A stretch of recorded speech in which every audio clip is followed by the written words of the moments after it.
Gdy ukazał się ten album, od razu stał się symbolem wzbierającej fali doom gothic metalu. Zawarty na nim smutek, piękno i majestat są symbolem depresyjnego grania, które rozlewa się po całym ciele. A albumem tym jest My Dying Bride, The Angel and the Dark River.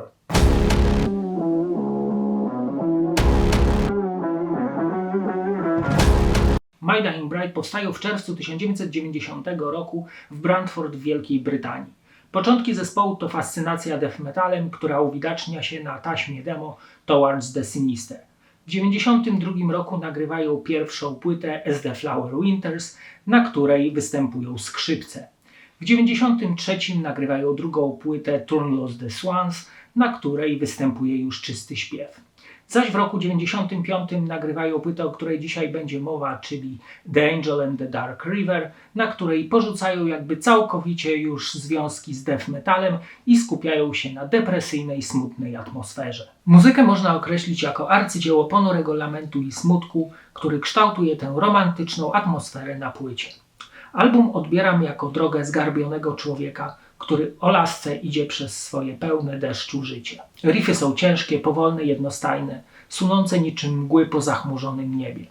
W stosunku do wcześniejszych wydawnictw zmiana nastąpiła również w sferze wokalnej. Tu Aaron całkowicie zrezygnował z growlingu, stawiając na czysty śpiew, który w połączeniu z muzyką wytwarza atmosferę rozdarcia wewnętrznego oraz jakiejś niepojętej melancholii. Produkcja jest czysta i klarowna do tego stopnia, że pewne smaczki aranżacyjne zawarte w utworach w innym wypadku by gdzieś nam zaginęły. Fajne jest również to, że zespół na płycie zachował swoją tożsamość i słuchając albumu od razu wiemy, że to My Dying Bride. Teksty nie należą do najweselszych, traktują o bólu, smutku, o chęci ucieczki od marnej egzystencji. Muszę jednak zaznaczyć, że muzyka zawarta na The Angel and the Dark River nie jest najprostszą w odbiorze. Musimy poświęcić trochę czasu temu albumowi, aby odkrył te piękno, które jest na nim zawarte. A ten czas na pewno nie będzie czasem straconym. To posłuchajmy teraz fragmentów tego pięknego, depresyjnego albumu. Mówi się, że to co najlepsze zostawia się na sam koniec. Tutaj zaserwowano nam na samym początku. Cry of Mankind to mój ulubiony kawałek My Dying Bride i właśnie z tym utworem kojarzy mi się ten zespół. Jest to transowy, zapętlony jeden riff, który przewija się przez całą długość 12-minutowego utworu.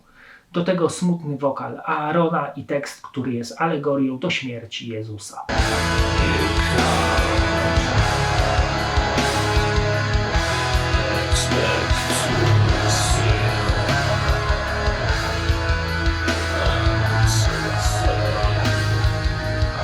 From Darkest Skies to kolejny genialny utwór, który zaczyna się powolną zagrywką basową, której następnie towarzyszą cmentarne wręcz dźwięki skrzypiec i depresyjny wokal Aarona.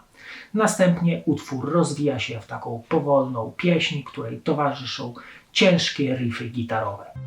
My God, I'll cry for us more than once, but rivers still run.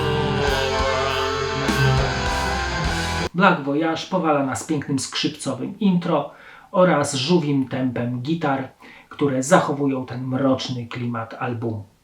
Tekst według mnie jest walką o miłość kobiety.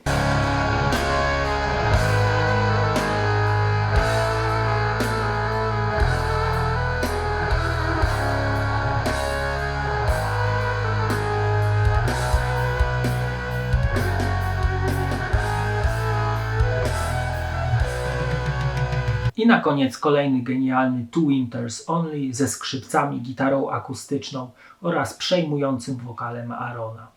Tekst traktuje o odchodzeniu, utraconej miłości oraz oczekiwaniu na sąd Boży. I should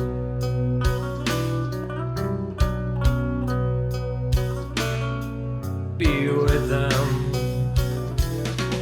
to die. Rzut okiem na okładkę oraz wkładkę. Okładka występuje w dwóch wersjach kolorystycznej, białej i czarnej. Jest ona prosta, w centrum kadru występuje fotografia kobiety, może właśnie anioła, wykadrowana tak, że widzimy tylko brodę i usta oraz ramię, na którym opiera się dłoń drugiej ręki. Foto zrobione na czarnym tle, więc jasna postać zdecydowanie wybija się z mroku. Nad ramką jest nazwa zespołu, a poniżej tytuł albumu. Jest to wydanie licencyjne z 1995 roku, wydane przez Metal Mind Production.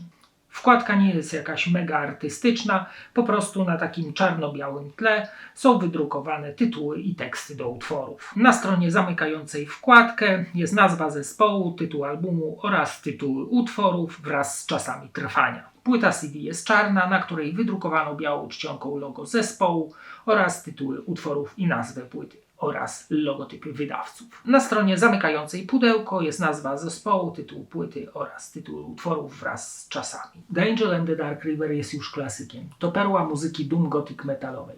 Swój wspaniały klimat oraz atmosferę odkrywa na pewno najlepiej w ostatnie deszczowe dni jesieni. I wtedy właśnie najbardziej polecam słuchać tego albumu. A teraz zapraszam do oglądania kolejnego odcinka. Cześć!